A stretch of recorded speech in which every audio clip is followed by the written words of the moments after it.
It looks like James Gunn's Superman went to Black Adam's School of Flight, and the internet is not happy. Hey internet, I'm Chris, and this is the place on the internet where I talk about comics, movies, games, and things I'm generally passionate about. So before we get into the topic of internet outrage, please leave a like, comment, subscribe, and let's dive in. So on today's episode of Things the Internet is Mad About, we're going to talk about a new teaser for the new Superman movie.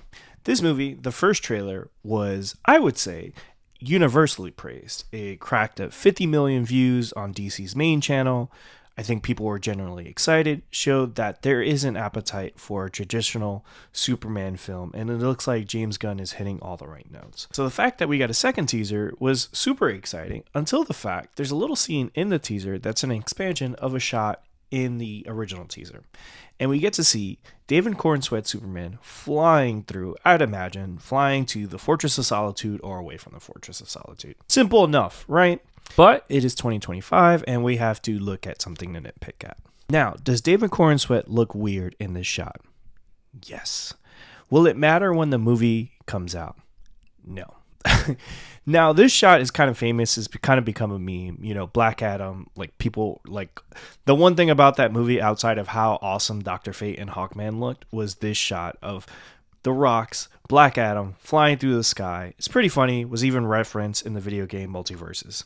And there's been other shots like it. You've seen it in Blue Beetle. Also in another James Gunn movie, you saw Adam Warlock in Guardians of the Galaxy Volume 3.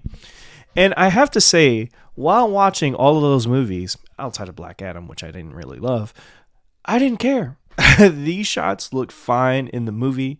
I get we're at the stage of picking apart these teasers until we get a full trailer and the movie. And I'm talking about this on the internet from a YouTube channel where I even reacted to the trailer. So I get it. It sounds hypocritical to be like, hey, don't nitpick things. But I do think we are losing the recipes when it comes to enjoying this stuff. Like, it seems like everything, whether it be Marvel, DC, whatever it is, we just all hate it. I think that the internet has become a place where instead of finding things that bring us together through joy and all that, we just immediately jump down each other's throats and find a way to nitpick at things. The internet outrage got so crazy, James Gunn even commented on it, speaking on the fact that it isn't CGI what you're looking at when you're looking at that shot. It's a wide angle, which completely makes sense. Doesn't explain why David Cornsweat has that cross-eyed look. But again, if it wasn't a teaser that we were all picking it apart and happened in the flow of the movie, which, you know, when I watched Guardians of the Galaxy Volume 3 and I saw the way Adam Warlock was moving and all that, I'm like, man, I can't wait to see a Superman movie like this.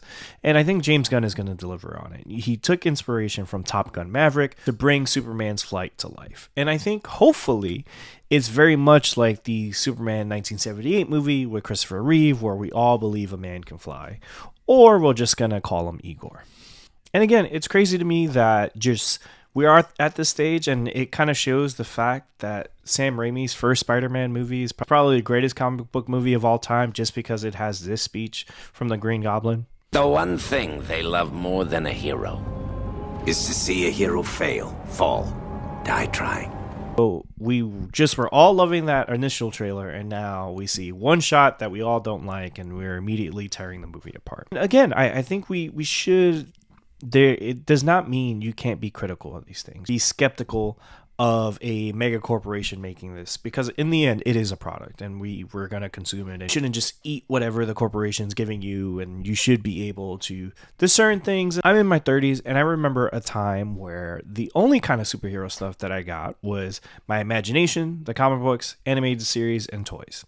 And the fact that this summer we are getting a Superman movie, a Fantastic Four movie, getting a Peacemaker show, a season 2 of a Peacemaker show.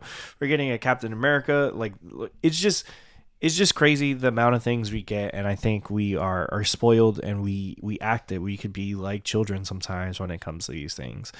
And there will come a point, you know, not to say that you should blindly follow these things, and Superman hopefully is successful just based on the merit of how good it actually is as a movie versus us going and just blindly supporting something because we want DC to succeed, which I do, because like I said in previous videos, I don't know if I could really afford to wait for DC to get their stuff together for a cinematic universe. 30s is not that old, but if this fails, I am packing everything up and I'm just giving it up, and maybe my son will one day see a successful DC universe. But we should enjoy these things. We should come together and get excited. I think what was really cool about that initial trailer launch was that it seemed like, for the most part, we all were excited about something. We all were that kid in the trailer of the Superman trailers, chanting his name. Like, it felt good. And I think, for me, I'm getting to a point where, like, yes, I have this channel, so I'm going to always watch trailers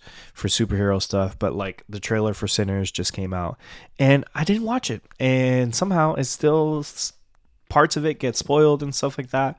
But if it's something I don't have to watch to the channel to talk to you guys about, I don't see myself really watching trailers anymore, or really engaging in the online discussion around like art and stuff like that. Outside of this, like, again, comic books, I look at this as a way of being almost at the comic shop and having that kind of fun and stuff. But it seems like and it could be just, the way these algorithms reward tearing things apart and hate and all that it just seems that the discussion around everything around art, whether it be music, movie, games, comics, and all that, is just about tearing things apart. And listen, there are things I don't like, but I didn't create a YouTube channel just to talk about those things. Like, I want to talk about things I'm passionate about, and even things I'm skeptical about or maybe don't necessarily love.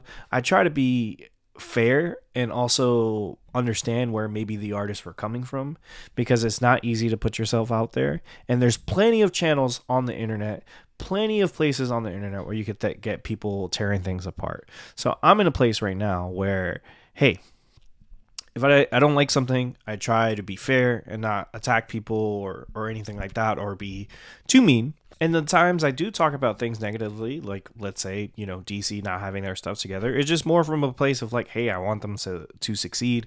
I want to see good versions of these things and not try to tear people down.